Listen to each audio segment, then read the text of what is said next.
Olá pessoal, bem-vindos novamente. Dando continuidade aqui nas nossas dicas para redução de custo na AWS, agora eu vou falar de um serviço que de computação talvez seja o serviço mais utilizado da AWS, né? Que é o Lambda Function.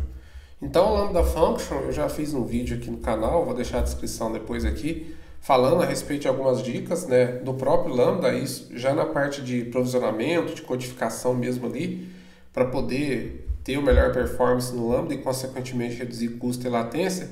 E agora eu vou falar de uns pontos aqui já de alto nível mais ali em relação à arquitetura mesmo. Então quando a gente vai utilizar o Lambda, pelo fato dele ser um serverless, também existem alguns cuidados que a gente precisa tomar para poder não ter um custo excessivo. Então, nada melhor do que a própria documentação para trazer para a gente alguns pontos ali. E antes eu vou entrar no Lambda aqui, pessoal, quando a gente vai criar vai provisionar um Lambda, o que é muito comum da gente fazer, a gente vem aqui, né, por não ter uma preocupação tão grande aliás, não ter nenhuma preocupação com a infraestrutura, porque é um serverless, a AWS vai cuidar, mas a gente precisa dizer aqui algumas coisas que a gente precisa, e aqui tem coisas que influenciam diretamente no custo desse Lambda. Então, o primeiro ponto, quando a gente vai definir a linguagem aqui, o tempo de execução, isso aqui não é relevante no momento, isso é quando vai provisionar, mas coisas que a gente tem que ter atenção. A relação arquitetura, x86 ou a MR64 faz diferença no custo, vou mostrar para vocês aqui que tem diferenças. Então é importante avaliar aqui, se eu tenho algum motivo específico, uma necessidade que precisa ser x86, tudo bem. Se eu não tenho, optar pela RM64, vocês vão ver na tabela de valores ali, que é mais em conta. Então a gente tem um menor custo para isso. Então a gente tem que avaliar isso. Deixa eu ver um outro ponto que eu queria mostrar para vocês aqui. Aqui ainda não, eu vou só criar uma função aqui, só de exemplo, para a gente falar de uma outra coisa aqui. Então, arquitetura é o primeiro ponto. Deixa eu criar ela aqui, só para mostrar para vocês um outro ponto que também a gente precisa estar bem atento com relação a isso. Deixa ele provisionar a função lambda aqui. Beleza, provisionou. Outro ponto, pessoal, aqui em relação à memória. O lambda, o custo dele relacionado ao poder de computação, a gente sabe que a gente não precisa, a gente não provisiona nenhum tipo de poder de CPU, né, de vCPU, porque isso é movido conforme a memória que a gente utiliza. E a memória que a gente utiliza é assim, diretamente ligada com o custo. Não a memória que a gente utiliza, a memória que a gente provisiona. Então aqui, ó, eu posso definir quanto de memória eu tenho. Eu posso mover de 128 MB a 10 GB de tamanho. Atenção para isso aqui, pessoal, porque o custo vai ser com base na quantidade de memória que eu provisiono, não na que eu utilizo. Então, se eu coloco aqui, por exemplo, 3 GB, eu teria que colocar 3.000 bytes, 3 GB e uso 1 GB na execução, eu vou pagar por 3 GB provisionado, porque eu estou provisionando recurso, né? A AWS está reservando esse recurso para mim. Mesmo que eu não utilize, eu vou pagar por ele. Então, muita atenção na hora de definir a capacidade de memória do Lambda que você vai provisionar. É importante fazer alguns testes para entender qual é a adequada, né? Porque isso vai influenciar no tempo de processamento, que naturalmente vai influenciar no tempo de execução do Lambda, e a gente sabe que o Lambda a gente paga pelo tempo de execução, então muita atenção nisso. Outra questão, aqui já até fala, configuração do armazenamento temporário. Por default vem 512, eu posso estender até 10 GB também. Aqui, ó, a tabela de preço. Vamos abrir ela aqui para a gente avaliar. Então eu tenho essa tabela de preço aqui e aqui a gente vai ver algumas coisas. Primeiro ponto que eu tinha comentado com vocês, arquitetura. Observe a diferença. Então aqui a gente tem a duração, né, o custo aqui por segundo, de giga por segundo, e as solicitações. As solicitações, a gente vai perceber que não importa a arquitetura, o custo é o mesmo, né? 20 centavos de dólar por milhão de solicitação. E aqui a gente vai ver algumas diferenças, ó. Para processar os primeiros 6 bilhões de giga por segundo na arquitetura x86, o custo é esse aqui. Vamos ver certinho aqui, são 4 zeros 16. E se a gente for olhar na RM, são 4 zeros e 13. Então observem que tem uma diferença considerável, né?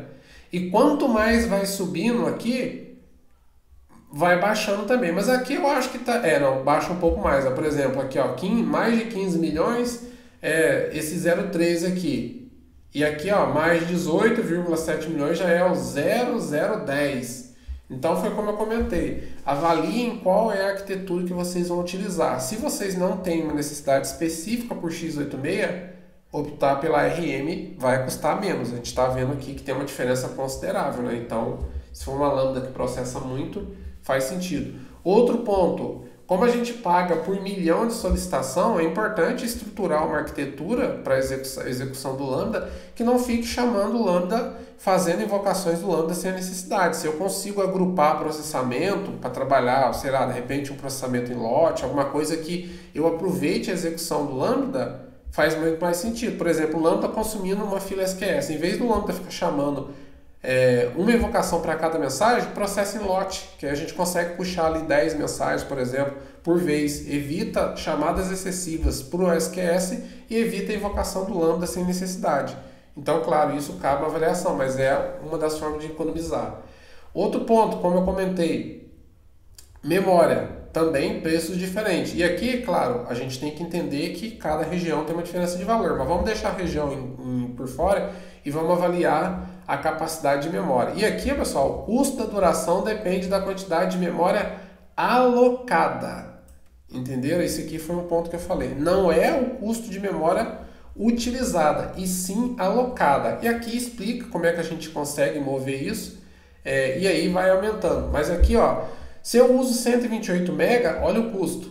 E agora vai observando. Então, se eu conseguiria executar minha função, ela consegue perfeitamente trabalhar dentro do que eu espero com 512. Se eu aloco 3 GB, olha aqui, ó, olha a diferença de valor que cresce. E se eu aloco 10 GB?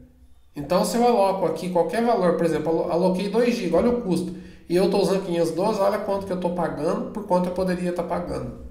Preço por milissegundo. Então imagina isso aqui, quanto que o custo influencia.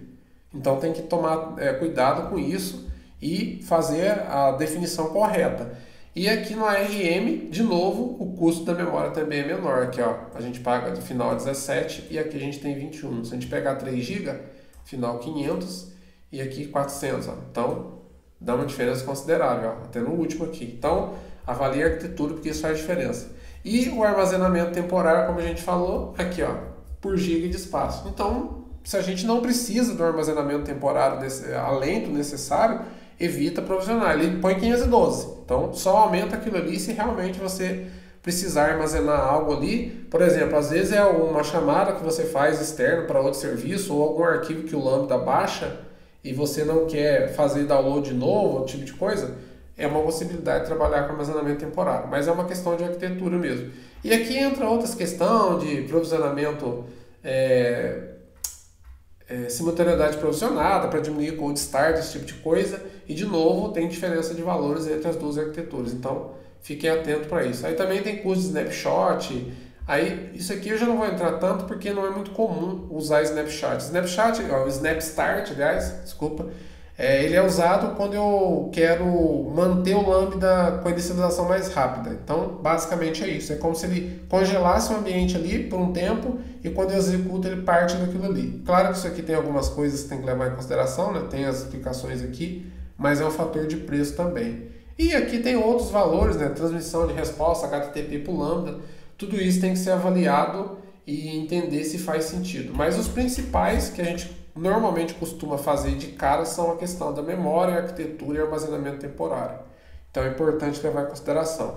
Tá, mas e aí? Como é que eu faço para poder saber quanto de memória seria recomendado para mim? Então, para a gente não ficar tendo que ficar na tentativa e erro, provisiona, executa, a AWS ela tem uma ferramenta gratuita que nos ajuda a entender isso, que é o Lambda Power Tuning. Então o Lambda Power Tuning ele faz exatamente isso. A gente executa a nossa função Lambda e aqui, pessoal, a gente consegue passar para ele, eu vou até dar um zoom aqui, quantidades de memória diferentes, eu posso passar todas aqui para ele e aí ele vai fazer a solicitação com base nessas quantidades de memória, né, testando para ver qual delas vai fazer mais sentido para mim definir no meu Lambda. E ele vai executar de fato o seu Lambda e vai fazer testes com alocações diferentes de memória, igual tá ali, de 128, 256, 512, e aí eu posso colocar quantas eu achar interessante. Ele vai fazer a execução disso e aí ele vai gerar um gráfico. E aí eu posso definir se eu quero o quê?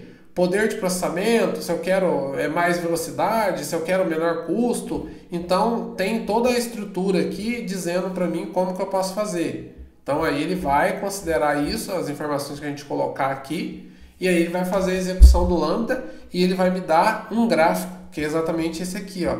Ele vai mostrar para mim esse gráfico para que eu tenha uma noção de qual é o ponto de equilíbrio, né? Na execução e no custo. Porque aí, por exemplo, às vezes eu preciso de mais execução, menos latência e eu não estou tão preocupado com o custo. Só que assim, pessoal, não necessariamente quer dizer que uma Lambda que tem 128 MB de memória, se eu passar para 512, ela vai executar, por exemplo, na metade do tempo. Não necessariamente quer dizer isso. Então eu preciso testar, por exemplo, às vezes com 3 GB eu executo ela muito mais rápida, mas o custo fica maior do que eu demorar mais para executar com 512. Claro que aí eu preciso entender se a minha latência do meu negócio vai influenciar muito, porque às vezes realmente eu preciso mais memória porque eu tenho que ter uma latência muito baixa, e aí eu tento melhor o que dá para melhorar no cold start dela, né? A gente viu que tem dicas e boas práticas para isso, mas só que aí, mesmo assim, o tempo de execução eu preciso que seja menor. Aí isso vai me exigir um poder de processamento maior e eu vou ter que aumentar a memória.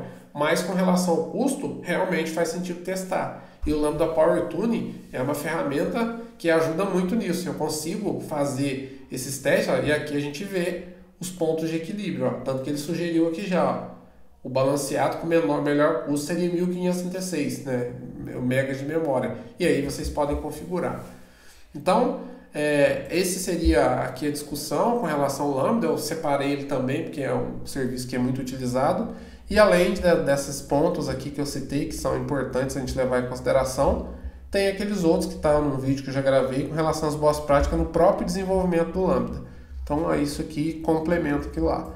Bom, pessoal, para esse vídeo era isso. Espero que tenham gostado e até a próxima.